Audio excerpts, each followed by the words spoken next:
ቅዱስ ፓትርያርኩ ታመው ሆስፒታል ገቡ። የተወደዳችሁ ውድ ቤተሰቦቻችን ኦርቶዶክሳውያን እንዴት አላችሁ? እንዴት ቆያችሁ? እንዴት ሰነበታችሁ? ሰላማችሁ ብዙት ይበል። የኦርቶዶክሳዊ መረጃዎችን የምናቀርብበት ተወዳጁ የያሮስ ሚዲያ ነው። ስለዚህ ያሮስ ሚዲያን ሰብስክራይብ በማድረግ ሼር በማድረግ እስከ መጨረሻው እንድትከታተሉን እንጋብዛችኋለን። በቀጥታ ወደ መረጃችን እናመራለን። ውድና ክቡራት ቤተሰቦቻችን ዛሬ በመረጃችን ከምናየው ከምንመለከተው ከምንቃኛቸው ጉዳዮች መካከል የቅዱስ ፓትርያርኩ ድንገተኛ ህመምና ከጥምቀት ጋር የተገናኘው መረጃ ይሆናል። ብፁዕ ቅዱስ ፖፕ ታዎድሮስ ርዕሰ ሊቃነ ጳጳሳት ዘእስክንድርያ ፓትርያርክ ዘመንበረ ቅዱስ ማርቆስ ታመው ወደ ሆስፒታል መግባታቸው ታውቋል።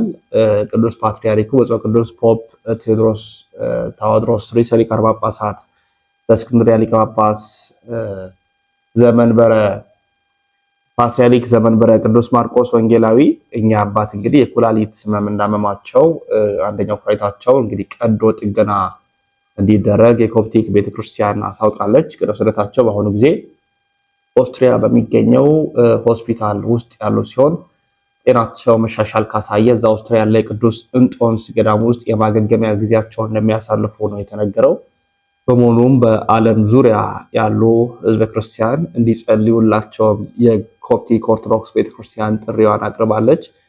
ብፁዕ ቅዱስ ፓትርያርክ ፖፕ ታዎድሮስ ርዕሰ ሊቃነ ጳጳሳት ዘእስክንድርያ ፓትርያርክ ዘመንበረ ቅዱስ ማርቆስ ወንጌላዊ እንግዲህ ትልቅ ስራ እየሰሩ ከሚገኙ ፓትርያርካችን መካከል ኮፕቲክ ኦርቶዶክስ ቤተክርስቲያን ከሚመሩት ፓትርያርክ መካከል ዋነኛ ናቸው።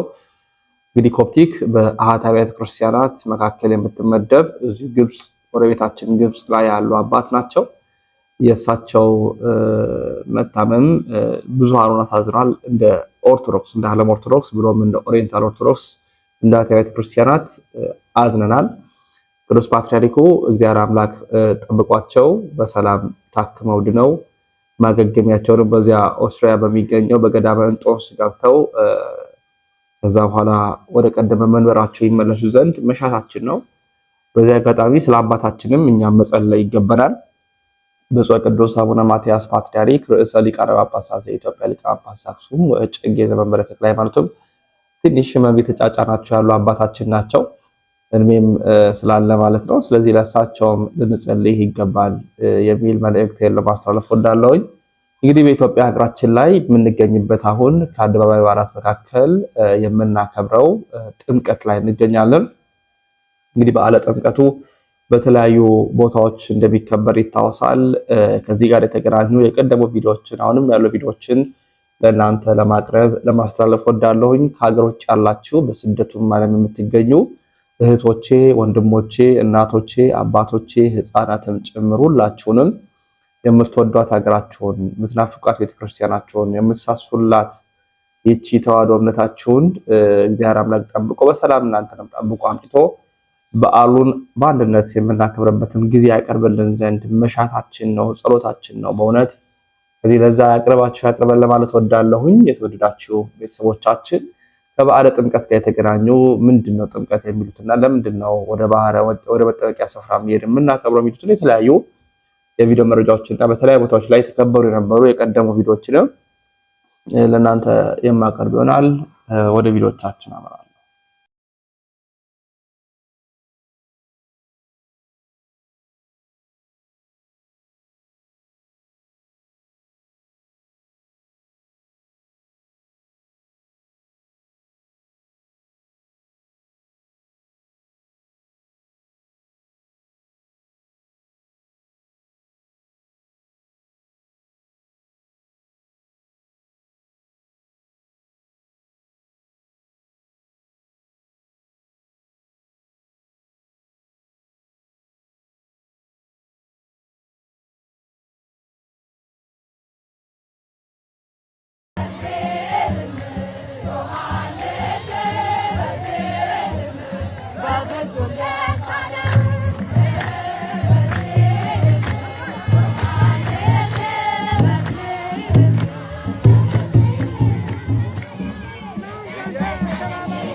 እግዚአብሔር ታቦት አልሰጠም። ለአብርሃም አልሰጠም፣ ለይስሐቅ አልሰጠም፣ ለያዕቆብ አልሰጠም፣ ለሌላም ቅዱሳን አልሰጠም። ከሙሴ በፊት በነበረው ዘመን 3856 ዘመን እግዚአብሔር ታቦት አልሰጠም። ለምንድን ነው እንደዚያ ያደረገው? ታቦት አልሰጠም እስከዚያ ድረስ። ከሙሴ ሲደርሱ ግን ታቦት ሰጠ። ለምን? እግዚአብሔር ስራው አይለወጥም። ቀድሞ ስለምን አይሰጥም? መጀመሪያ ያን ያደረገበት ምክንያት ከአዳም አንስቶ እስከ ሙሴ ድረስ የነበሩት ትልልቅ አባቶች ራሳቸው ምንድን ነበሩ? ታቦት ነበሩ። ራሳቸው ምን ነበሩ አልኳችሁ? ታቦት። ታቦት ማለት ምን ማለት ነው? የማን ማደሪያ? የእግዚአብሔር ማደሪያ። እስከዚያ ድረስ ማን ነበር ታቦት? ትልልቅ አባቶች ቅዱሳን እነ አብርሃም፣ እነ ይስሐቅ፣ እነ ያዕቆብ፣ እነ ኖህ፣ እነ ሄኖክ፣ እነ አቤል፣ እነ መላሌል፣ እነ ያሬድ፣ እነዚህ ሁሉ እነ ማቱሳላ፣ እነዚህ ታቦት ነበሩ። እግዚአብሔር ያደረባቸው ሕጉን በወረቀት ጽፎ የሰጣቸው ሳይሆኑ በሰሌዳ በብራና የጻፈባቸው ሳይሆኑ ሕጉን በልባቸው የጻፈባቸው። ስለዚህ ከአዳም እስከ ሙሴ ያለው ዘመን ምን ይባላል? ሕገ ልቡና ይባላል። ለምን? እግዚአብሔር ሕጉን በመጻፍ ሳይሆን በምናቸው ነበር የሚጽፍላቸው? በልባቸው ነበር የሚጽፍላቸው። ከዚያ በኋላ ግን የሰው ልጅ ከማንነቱ እየወረደ መጣ። እየወረደ እየወረደ እየወረደ እየወረደ እየወረደ መጣ። እየወረደ እየወረደ እየወረደ እየወረደ እየወረደ እየወረደ እየወረደ ሲመጣ እግዚአብሔር በሰው ሕሊና መጽሐፉን ጽፎ በምን ጻፈ? በድንጋይ ጽላት ላይ ጻፈ።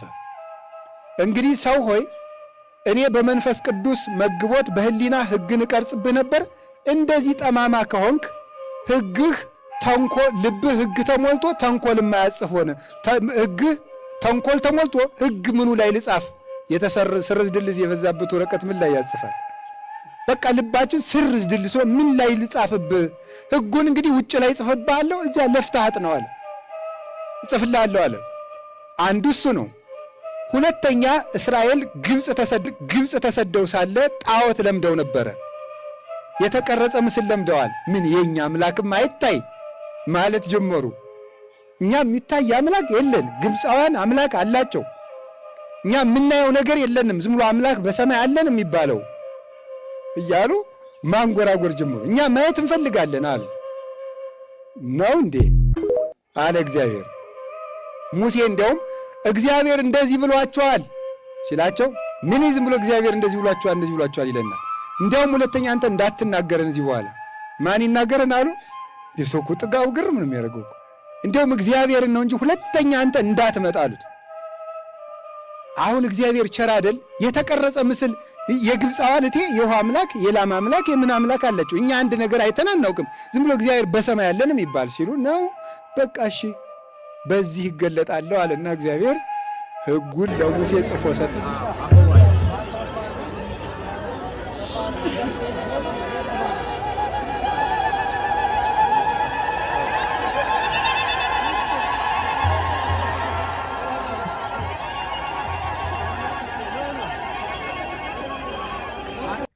What is up, everybody? If you guys just watched this clip and you're not Ethiopian or Eritrean Orthodox, you're probably wondering what is going on. So this clip is something that I took during our annual Feast of Theophany, which the Orthodox Church celebrates today. And what you're seeing is priests who are carrying on their head what we call a tabot or a tabernacle. And so what it is basically a sacred vessel upon which we celebrate the Divine Liturgy, upon which the paten and the chalice rest when it's on the altar. But additionally to that, it's dedicated in the name of the patron saint of a parish. So each tabernacle that you saw that was on the head of each priest represents a parish. So if you're St. Mary's parish, that there is a priest that was carrying St. Mary's tabernacle. If you were St. John the Baptist parish, you were carrying St. John the Baptist tabernacle, etc. And so what happens is, during the Feast of Theophany, all the churches gather together to celebrate the Divine Liturgy together. So there is a formal part during this procession where all the churches meet and they greet and bow down to one another. But what's so interesting, if you saw here, is you saw a row of different tabernacles that started bowing down, but there was one that stood on the other side and it stood straight and didn't bow down. What's the reasoning behind this? The reasoning is because where I am from, in Los Angeles, there is one church which is not dedicated to a patron saint, but rather is dedicated to Christ. This is Christ, the Savior of the World's Church. And I'm sure many of you know of similar churches like this, Holy Trinity Cathedral, Christ the Savior, Christ the Good Shepherd, etc. So in the cases of these parishes which are named in honor of the Creator, these churches don't bow down. So the other ones named in honor of patron saints, creatures, right? St. Mary, St. Michael, St. John the Baptist, St. Tekla Haimanot, they bow down, but the Creator does not. And so the reason why I want to just give you a little taste of this is because one of the unfounded accusations against Orthodox is we worship the saints, we make them equal to God, we don't know the distinction between Creator and creature. But you see that the rule of prayer is the rule of faith. Our worship reflects our deep theology. And so here you see clearly our understanding of the vast distinction between the worship we give to God and the veneration we give to the saints. So happy Theophany, glory be to Jesus Christ, and God bless. በተለይ መልእክት ያለኝ ቲክቶክ ላይ የተለያየ ቪዲዮ የምትሰሩ እስፔሻሊ ኦርቶዶክሳውያን የኛ ኦርቶዶክሳውያን ቪዲዮ መስራት ላይቭ ገብታችሁ እንኳን ማስተማር ባትችሉ ስለ ኢትዮጵያ ኦርቶዶክስ ተዋህዶ ቤተክርስቲያን ትምህርት ግን በሚገባ በቂ ዕውቀት ግን እንዲኖራችሁ ራሳችሁን አዘጋጁት። ፌመስነት ከመማርነት አይከለክልም። ከ100 ሺህ በላይ ፎሎወር ስላለ ቁጭ ብለህ አትማርም አንተ አልተባልንም። ሁላችን መማር እኔን ጨምሮ መማር አለብን። በቃ አለቀ። የኦርቶዶክስ ቤተክርስቲያን ዕውቀት ማወቅ አለብን። እምነትን ከዕውቀት ጋር አሳብረን መያዝ አለብን። ከዛ ቪዲዮ እንስራ፣ ከዛ ማስታወቂያ እንስራ። አሁን ያምርብናል። እኔ እባካችሁ እና በተለያየ መንገድ አሁን ያለንበት ደረጃ ላይ ይሄን እንድንከተል አደራ ለማለት ያክል ነው። በመጨረሻ ተብከት የምትሰሙ ደግሞ ምዕመናን ደግሞ በውጭ የምትሰሙ ምዕመናን ደግሞ አለ አይደለም ላይቭ ላይ የምታዩ ሰዎች ሁላችሁም ደግሞ ከሰውየው ባሻገር ቤተክርስቲያን ተመልከቷት። ባለፈው አንድ ጊዜ ባሮክ የለቀቀው ቪዲዮ አይታችኋል።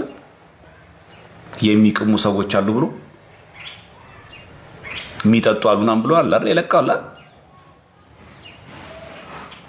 አዎና እነዚህ ሰዎች ቢያጋጥሟችሁ እናንተ ወይኔ ገሌ ቃመ እንዴ ገሌ ጠጣ እንዴ ብላችሁ እዛ ላይ አትተኩ። በቃ ግለሰው ከጀርባዋን ቤተክርስቲያኗን ተመልከቷት።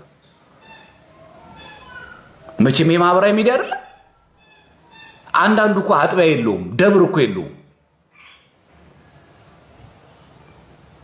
እንደዚህ እኮ አሁን ትልቁ ችግር እኮ እሱ ነው። ለማውገዝ እንኳን ራሱ እኮ አይመችም። መጣ እኛም የመቀበል ችግር የለብንም እንቀበላለን። እኛም ከስር ልጁንና እንገላለን። ሰው እኮ መንገለው እኮ እኛ ነን። ጀግናችን አንበሳችን እንደገለ የሚመቸኝ ሰው የለም ምናምን እንደቀናል።